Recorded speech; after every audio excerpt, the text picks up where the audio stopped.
मेरे चाचा का घर मेरे घर के पास ही था।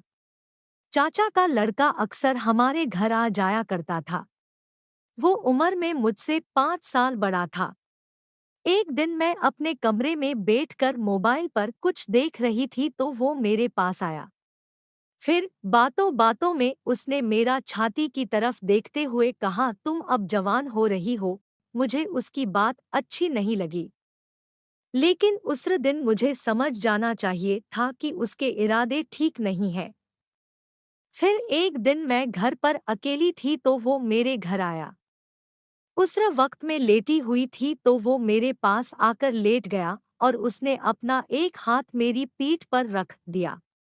कुछ देर बाद वो धीरे धीरे अपना हाथ नीचे की तरफ ले गया और मेरे पीछे के हिस्से के बीच में अपना उंगली फेरने लगा। मुझे यह अच्छा नहीं लगा और मैंने उसका हाथ अपने ऊपर से हटा दिया और अपनी पीठ उसकी तरफ कर दी। वो मेरे काफी पास लेटा हुआ था कि तभी मुझे फिर से अपने पीछे के हिस्से के बीच में किसी काफी बड़ी चीज के छूने का एहसास हुआ।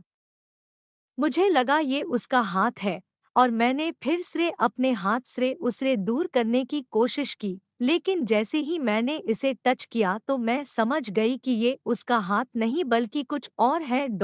जैसे ही मैं उसकी तरफ पलटी तो उसने मेरा हाथ पकड़ा और अपना आगे का हिस्सा मेरे हाथ में पकड़ा दिया और कहा, देखो कितना बड़ा है, तुझे बहुत मजा आएगा। जब मैंने उसे देखा तो वो सच में बहुत बड़ा था। अब मैं बहुत डर गई थी क्योंकि मैं घर में अकेली थी। मैंने उससे कहा, बड़े भैया मैं आपको अपने भाई के जैसा मानता हूँ, आप यह सब ठोक नहीं कर रहे। लेकिन उसके दिमाग में तो मेरे साथ ही गलत करने का भूत सवार हो गया था। उसने मेरे हाथ में अपना आगे का हिस्सा पकड़ाकर अपने एक हाथ से मेरे हाथ को उसर के ऊपर बहुत जोर से पकड़ रखा था और धीरे धीरे उसे हिलाए जा रहा था। तभी उसने अपने दूसरे हाथ से मेरी छाती को पकड़कर कहा, किसी को नहीं पता चलेगा, हम एक बार कर लेते हैं। मैं बहुत ज्यादा डर चुकी थी और मैंने कुछ भी नहीं बोला। उसे लगा शायद मैं भी यही चाहती हूँ, इसलिए मैं कुछ बोल नहीं रही और तभी उसने मेरी सलवार को नीचे उतार दिया। फिर उसने मेरी टांगों के बीच में अपना हाथ रखा और मेरे आगे के हिस्से में अपना पूरी उंगली डालते हुए बोला, बस एक बार करते हैं, बहुत मजा आएगा। डर की वजह से मैं कुछ बोल ही नहीं पा रही थी। तभी उसने मेरा सूट भी उतार दिया और मेरी छाती का एक हिस्सा अपने मुंह में ले लिया और दूसरे हाथ की एक उंगली फिर से पूरी मेरे आगे के हिस्से के अंदर डाल दी और उसे बहुत तेजी से हिलाने लगा। फिर उसने मेरे होठों को चबाना शुरू कर दिया और साथ ही वो लगातार अपनी उंगली हिलाए जा रहा था। फिर वो मेरी टांगों के बीच आ गया और अपने आगे के हिस्से को मेरे आगे के हिस्से के ऊपर फेरने लगा। वो सच में बहुत बड़ा था, इसलिए मैं बहुत ज्यादा डरी हुई थी क्योंकि मेरा आगे का हिस्सा बहुत ही ज्यादा छोटा था। फिर उसने अपना आगे का हिस्सा इस पर रख कर थोड़ा दबाया, लेकिन वो बहुत बड़ा था इसलिए जा नहीं रहा था। मैंने अब रोना शुरू कर दिया था और उसे ऐसा ना करने के लिए कह रही थी।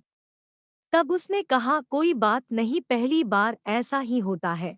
जब तुम एक बार कर लोगी उसके बाद तुझे ऐसा करने में कोई मुश्किल नहीं होगी। उसने फिर से इसके ऊपर रख कर दबाने की कोशिश की तो इस बार फिर से नहीं गया। तब उसे गुस्सा आने लगा और फिर उसने बहुत ही जोर से इसे दबाने की कोशिश की और इस बार तो जैसे मेरी सांसें ही रुक गई थी। उसने अब पूरा डाल दिया था और बिना रुके आगे पीछे जाए जा रहा था।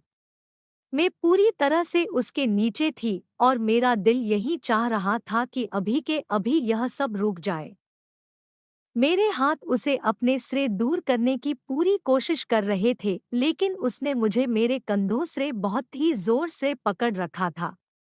वो बस बिना रुके करे ही जा रहा था और यह मेरी बर्दाश्त से बाहर होता जा रहा था। तब वो एक पल के लिए रुका और उसने मेरे कंधों को एक पल के लिए ढीला छोड़ा, लेकिन अगले ही पल उसने मेरी छाती के दोनों हिस्सों को बहुत ही कसकर पकड़ लिया और फिर से बहुत ज्यादा तेजी से शुरू हो गया।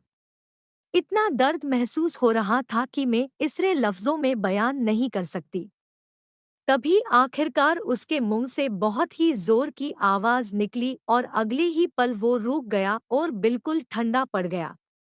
फिर वो मेरे ऊपर से हट गया, लेकिन दर्द के कारण मेरा बुरा हाल था। फिर उसने मुझसे इसके बारे में किसी को ना बताने के लिए कहा और अपने कपड़े पहनकर वहां से चला गया। मैंने किसी तरह से अपनी मम्मी को फोन करके सब कुछ बता दिया। उन्होंने पुलिस को बुलाया और पुलिस उसे पकड़ कर ले गई।